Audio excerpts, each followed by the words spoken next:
Halo teman-teman sekalian, dimanapun berada. Pada kesempatan kali ini saya akan mereview laptop yang saya gunakan, yaitu Lenovo ThinkPad L540. Kita mulai dari bagian depan.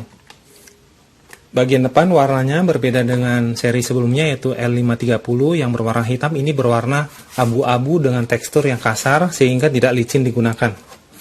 Kemudian di bagian kanan atas terdapat tulisan ThinkPad dengan lampu yang menyala, lampu LED merah yang menyala. Terlihat cantik jika sedang digunakan. Kemudian kita bagian depan yang ada berupa dua buah speaker stereo. Di sebelah kiri kita mendapati port express card.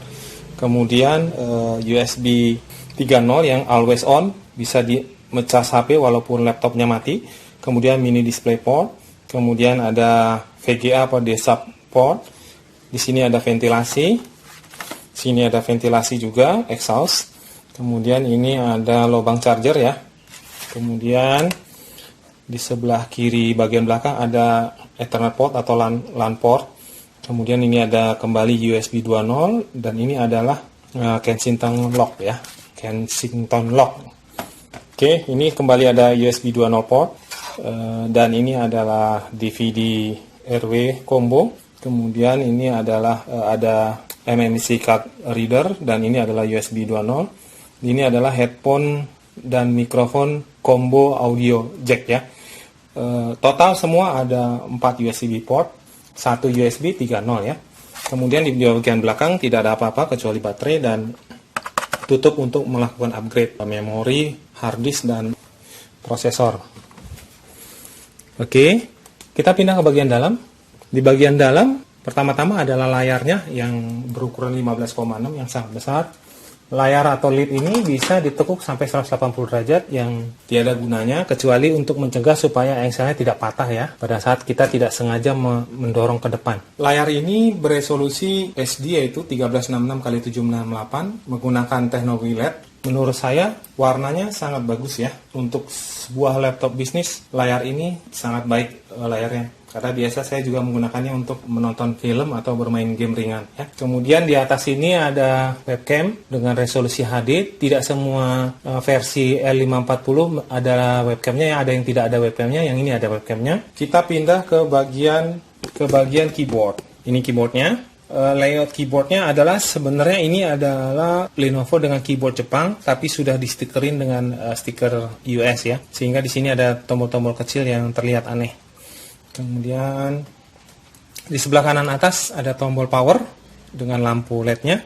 Ini sama ya, lampu ini juga adalah lampu status dari laptop. Keyboardnya sendiri sangat bagus ya, sangat enak digunakan untuk mengetik. Dia adalah keyboard chiclet dengan kualitas yang sangat bagus. Kemudian dia juga spill resistant, artinya kalau tidak sengaja ketumpahan air, dia tidak akan rusak ya. Untuk tombol FN-nya sendiri bisa di-set dari BIOS, apakah dia mau FN ataukah fungsi-fungsi yang seperti tertera di sini ya. Jadi kita bisa set bahwa defaultnya FN atau defaultnya fungsi-fungsi ini. Kalau saya lebih suka FN karena saya kadang-kadang suka memprogram, sehingga saya perlu juga mengakses tombol FN dengan cepat.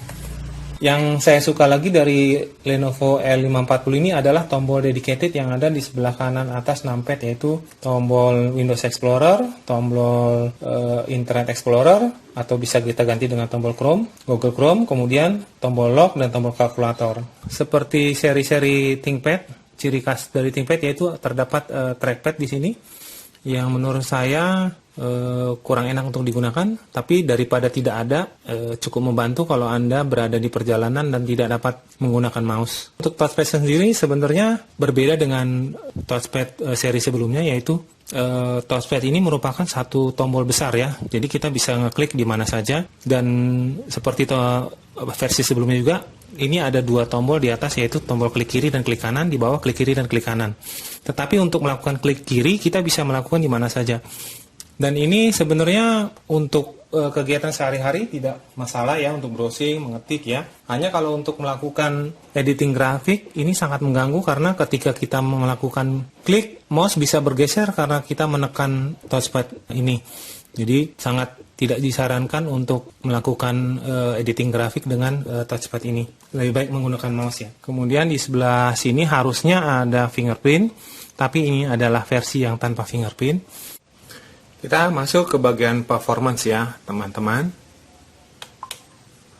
Jadi sebelum kita bicara tentang performance, saya beritahu dulu bahwa laptop saya ini spesifikasinya adalah Core i5 4200M, memori 12 GB, dan hard disk 500 GB. Biasanya saya pakai SSD ya, cuman untuk review ini saya menggunakan hard disk ya, karena kebanyakan memang dilengkapi dengan hard disk. Nah, untuk boot sendiri sebenarnya ini laptop sangat cukup mengecewakan ya, 1 menit untuk mencapai desktop, 40 detik ya untuk mencapai desktop. Cuman untuk dapat digunakan dia perlu waktu sekitar 1 menitan. Saya rasa ini karena adanya antivirus dan adanya program-program di startup seperti Steam dan yang lain-lain yang membuat dia menjadi lambat ya. Kira-kira 1 menit ya. Untuk shutdown sendiri itu sekitar 30 detik ya. Sama ini sepertinya karena ada program-program antivirus dan sebagainya. Tapi yang saya kagum adalah kecepatan dia melakukan sleep dan wake up ya. Itu sangat cepat. Sleep itu hanya perlu waktu sekitar 2 detik. Sedangkan wake up lebih cepat lagi, itu hampir instan 1 detik. Itu dia sudah wake up ya. Seperti ini udah sleep. Kemudian kita mau wake up, tinggal tekan tombol ini.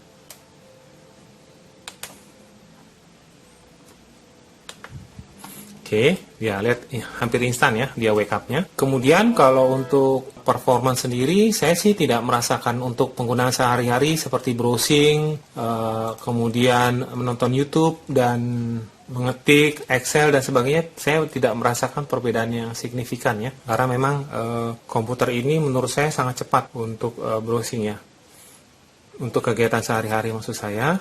Jadi saya rasa yang membuat lambat adalah harddisknya yang membuat dia loading sangat lama. Ketika saya menggunakan SSD, dia loadingnya sangat cepat.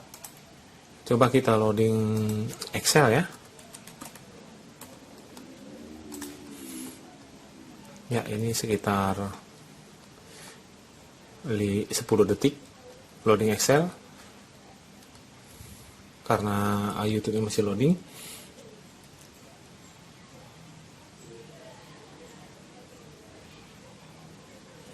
Jadi saya rasa tidak ada yang istimewa ya untuk pengerjaan untuk Office ya, untuk kegiatan browsing dan sehari-hari tidak ada yang istimewa. Dibanding komputer saat ini masih cukup cepat dan memang sepertinya masih bisa menandingi laptop-laptop sekarang, terutama yang dengan prosesor Pentium dan Celeron dan sebagainya. Kita masuk ke bagian gaming. Di sini saya sudah menginstal 2 buah game online, yaitu Dota 2 dan PUBG. Ya, ini adalah setting grafik yang saya gunakan. Setting lain saya biarkan standar, dan kita akan coba mainkan tutorial saja ya.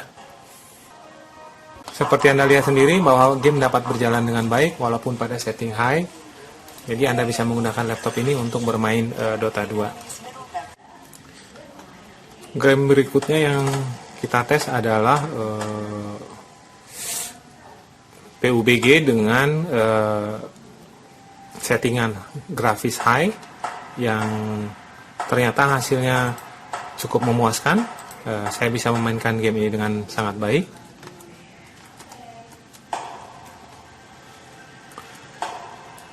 Cukup bagus bukan? Ya. Jadi setelah saya memainkan game selama setengah jam, ternyata temperatur dari laptopnya hanya naik sedikit, yaitu hanya hangat-hangat saja, terutama di sebelah kiri, sebelah sini. Jadi boleh dibilang cooling sistemnya dari laptop ini sangat baik. Kemudian mengenai baterai sendiri, karena saya beli second, maka baterainya itu bisa bertahan 2-3 jam. Mungkin waktu barunya bisa sampai 4 jam ya. Tapi cukup, menurut saya ini sangat cukup ya. Jadi kesimpulannya, laptop ini sangat baik dalam hal performa, kemudian grafiknya juga cukup baik, keyboardnya sangat baik, demikian juga dengan pendinginannya sangat baik. Baterainya ya standar saja ya. Kemudian kekurangannya adalah tidak ada HDMI, bodinya yang tebal dan berat, itu menjadi poin kekurangan sendiri. Demikian teman-teman, terima kasih telah menyaksikan review ini sampai selesai. Semoga berguna bagi kalian yang menginginkan laptop second dengan kualitas yang sangat baik. Sampai jumpa di video saya berikutnya.